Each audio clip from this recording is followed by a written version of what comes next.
Movie शुरू होती है और हमें एक प्रेग्नेंट लेडी दिखाई जाती है जिसका नाम नतालिया होता है। तभी उसकी डिलीवरी का भी टाइम आ चुका होता है। उस वक्त नतालिया की मदर अलीना भी उसके साथ होती है। नतालिया की तबीयत खराब हो रही होती है, इसलिए उसकी माँ उसे हॉस्पिटल ले जाती है। रात काफ़ी हो गई है, इसलिए हॉस्पिटल में ज़्यादा डॉक्टर नहीं है, लेकिन वहाँ पर एक नर्स होती है जो नतालिया की डिलीवरी कर देती है और नतालिया का बच्चा पैदा हो जाता है। लेकिन सब उस बच्चे को देखकर हैरान और परेशान हो रहे थे, क्योंकि वो बच्चा पैदा होते ही हवा में फ्लाई करना शुरू कर देता है। नतालिया भी बच्चे को देखकर हैरान हो जाती है और वो अपनी माँ से कहती है कि हमारे यहाँ पर एक एंजल बच्ची की पैदाइश हुई है। लेकिन नतालिया की माँ एक समझदार और एक्सपीरियंस लेडी होती है। वो समझ जाती है कि अभी बच्चा नॉर्मल है, क्योंकि वो बच्चा विदाउट ग्रेविटी पैदा हुआ है। वो लोग काफ़ी पुअर प्रोडक्टिव लोग हैं। वो हॉस्पिटल छोड़ के जाने लगते हैं। नर्स उन्हें समझाती है कि उनके जाने का टाइम अभी नहीं हुआ है, लेकिन वो लोग नहीं मानते हैं और घर आ जाते हैं। जब वो लोग घर आते हैं तो नतालिया की माँ उससे एक अजीब सा क्वेश्चन पूछती है। वो पूछती है कि तुम याद करो इस बच्चे का बाप कौन है, लेकिन नतालिया को याद नहीं आ रहा होता है। फिर उसकी माँ बोलती है कि ये नॉर्मल बच्चा नहीं है और हमें इस बात को राज रखना होगा। अगर इस बात का किसी को पता चल गया तो हमें मुसीबतों का सामना करना पड़ सकता है।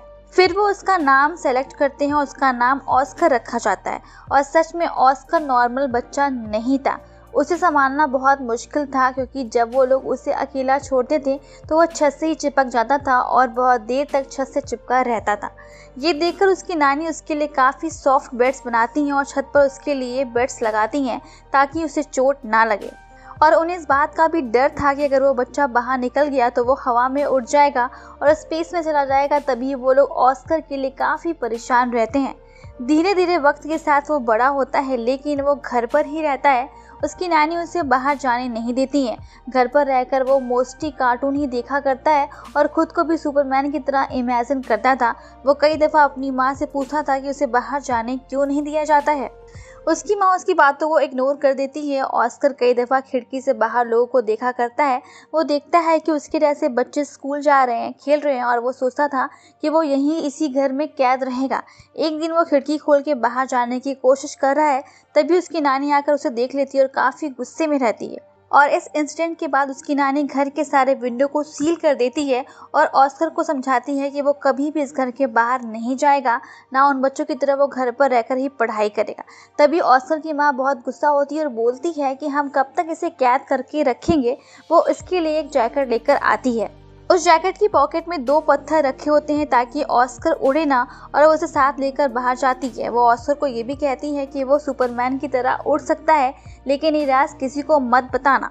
अब एक दिन ऑस्कर अपनी मम्मी के साथ बाहर मार्केट में जाता है। वहाँ पर एक लड़की से टकरा जाता है। उस लड़की का नाम अगाथा होता है। उसका सारा सामान नीचे गिर जाता है और वो ऑस्कर पर बहुत गुस्सा करती है और ऑस्कर को 2 बोतल पानी पकड़ा देती है और बोलती है तुम्हारी पनिशमेंट है कि ये तुम मेरे घर तक पहुँचाओगे। ऑस्कर तो पहले उसे मना करता है, फिर लड़की उससे बहुत रिक्वेस्ट करती है तो वो मान जाता है और अपनी माँ को बिना बताए वो उस लड़की के साथ चला जाता है। ऑस्कर के हाथ में 2 बोतल भी है और उसके जैकेट में 2 पत्थर भी हैं, जिससे वो अपने आप को बहुत हैवी महसूस करता है और वो दोनों पत्थरों को निकाल करके फेंक देता है।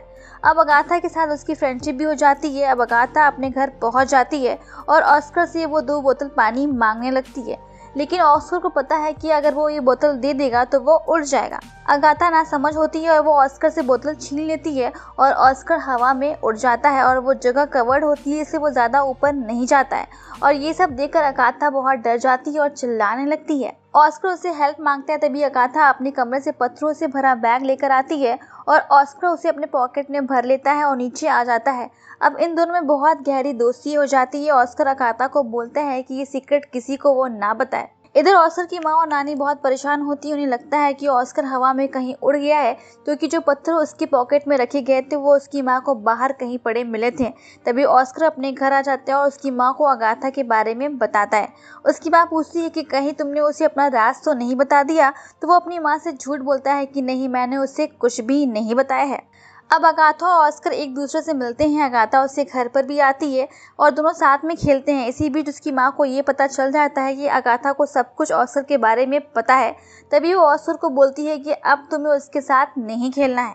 और अगाथा को भी घर से बाहर जाने के लिए कहती है और उसे बाहर से ही लौटा देती है। तभी घर के आसपास के लोगों को ऑस्कर की माँ और नानी पर शक होता है कि वो ऑस्कर के साथ बुरा व्यवहार करते हैं, उसे बाहर नहीं आने देते हैं और उसे स्कूल भी नहीं भेजते हैं। ज़रूर कुछ गड़बड़ है और सभी लोग मिलकर के पुलिस कंप्लेन कर देते हैं और अगले ही दिन पुलिस उनके घर पर आ जाती है। पुलिस ऑस्कर की माँ को वार्न करती है कि कल से वो ऑस्कर को स्कूल भेजें। इसके बाद ऑस्कर को स्कूल भेजा जाता है। उसकी माँ उसे छोड़ने जाती है, लेकिन वो जानती है कि ये जगह ऑस्कर के लिए सही नहीं है, इसलिए वो लोग फैसला करते हैं कि वो ये जगह छोड़कर बहुत दूर चले जाएंगे। फिर वे लोग उस जगह को छोड़ करके बहुत दूर चले जाते हैं। अब काफ़ी समय बीत गया है, ऑस्कर अब जवान हो गया है और उसकी माँ बूढ़ी हो गई और नानी जी की डेथ हो गई है। लेकिन ऑस्कर के पास अभी भी वो बैग है जो उसे अगाथा ने दिया था। उसे हमेशा वो अपने पास रखता था, इवन सोते समय भी वो बैग लेकर ही सोता था।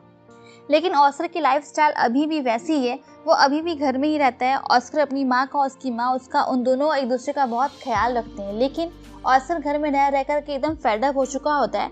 वो सोचता था कि उसका राज दुनिया को पता चल जाएगा तो वो सुपरमैन की तरफ फेमस हो जाएगा, उसके ऊपर भी किताबें लिखी जाएंगी। लेकिन उसकी माँ इन सब के बहुत खिलाफ थी। उन्हें लगता था कि अगर दुनिया को ये राज पता चल गया तो वो अपने बेटे को खो देगी। लेकिन ऑस्कर से सब बर्दाश्त नहीं हो रहा था। वो एक दिन चुपके से घर से चला जाता है और एक मैजिक शो में जाता है जहां वो अपना टैलेंट दिखाता है और वो शो उसी रात हिट हो जाता है और उसकी माँ भी वो शो देख लेती है। इस मामले में उसकी माँ बेबस थी क्योंकि वो बहुत सारे लोग उसे देख चुके होते हैं और वो फेमस भी हो चुका होता है। फिर अगले ही दिन ऑस्कर एक आदमी से मिलता है जिसका नाम डेविड होता है। वो ऑस्कर को बोलता है कि वो उसे मशहूर कर देगा। वो ऑस्कर से एक कॉन्ट्रैक्ट पर साइन करवाता है और उसे बहुत बड़ा बंगला भी गिफ्ट में देता है। अब ऑस्कर बड़े बड़े शो करता है, बहुत फेमस हो गया है और बाद में ऑस्कर को नाम दिया जाता है द मैन विदाउट ग्रेविटी। वे लोग अपने काम को काफ़ी एंजॉय कर रहे होते हैं, उन्होंने बहुत पैसा भी कमा लिया होता है। एक दिन ऑस्कर को लगता है कि वो बचपन में जो बनना चाहता था यानी कि सुपरमैन, वो नहीं बन पाया है, बल्कि वो इन लोगों की कठपुतली बन करके रह गया है। वो लोग सिर्फ इसका इस्तेमाल करते हैं, कभी लोग उसे फोटोशूट के लिए बुलाते हैं तो कभी मैजिक शो पर। अब उसे ये सब पसंद नहीं आता है। हालांकि उसके ऊपर कई सारी बुक्स भी लिखी जा चुकी हैं, कई सारी डॉक्यूमेंट्री भी बन चुकी है जिसमें उसकी नानी और माँ को बुरा दिखाया गया है। अब उसे ये सब अच्छा नहीं लगता है। उसे एक आखिरी शो में बुलाया जाता है जहाँ पर वो एंजल बनता है। उसे ये सब अच्छा नहीं लग रहा होता है। वो वहीं पर लोगों को भला बुरा कहने लगता है और वो शो छोड़ करके भाग जाता है और अपनी माँ के पास आकर के बोलता है कि उसे अब ये सब करना अच्छा नहीं लगता है। और वो अपने एजेंट से भी बोलता है कि तुम सबसे जाकर बोल दो द मैन विदाउट ग्रेविटी मर चुका है या फिर हवा में कहीं उड़ गया है। वो अपनी माँ को भी गुड बाय बोल देता है और अगले ही दिन न्यूज़ में खबर आ जाती है कि ऑस्कर मर चुका है। अब लोग तरह तरह की बातें करते हैं। ऑस्कर की माँ भी अब अकेली हो चुकी होती है। कई सारे विजिटर भी आते हैं और उसकी माँ से तरह तरह का सवाल करते हैं। धीरे धीरे समय बीतता गया। ऑस्कर की माँ की भी डेथ हो गई, लेकिन ऑस्कर जिंदा था। वो अपना हुलिया बदल करके एक व्हील चेयर पर रहता था और एक होटल में रिसेप्शनिस्ट की जॉब करता था और अपना नाम भी बदल लिया था। सब लोग उसके साथ अच्छे से ट्रीट भी करते थे। एक दिन उसे अगाथा मिलती है। वो उसके दिए हुए पिंक बैग से उसे पहचान लेती है। वो दोनों एक दूसरे से मिलकर बहुत खुश होते हैं। दोनों की शादी नहीं हुई होती है, लेकिन अगाथा का कैरेक्टर अब अच्छा नहीं था। वो उसी होटल में कई सारे लड़कों के साथ आती है और ऑस्कर को ये सब अच्छा नहीं लगता है। वो कई बार उससे ये सब कहना चाहता है, लेकिन वो उसकी बात को इग्नोर कर देती थी। धीरे धीरे ऑस्कर अगाथा को समझा लेता है और फिर दोनों शादी कर लेते हैं और उसी घर में रहते हैं जहां वो बचपन में रहा करते थे। और इसी के साथ ये मूवी खत्म हो जाती है। तो दोस्तों, आपको ये मूवी कैसी लगी नीचे कमेंट में ज़रूर बताइएगा। अगर आप ऐसी और मूवीज़ की कहानी जानना चाहते हैं तो वीडियो को लाइक और चैनल को सब्सक्राइब ज़रूर कर लीजिएगा और अपने दोस्तों को ये वीडियो शेयर करिएगा ताकि उन तक भी ऐसी कहानियाँ पहुँचती रहें।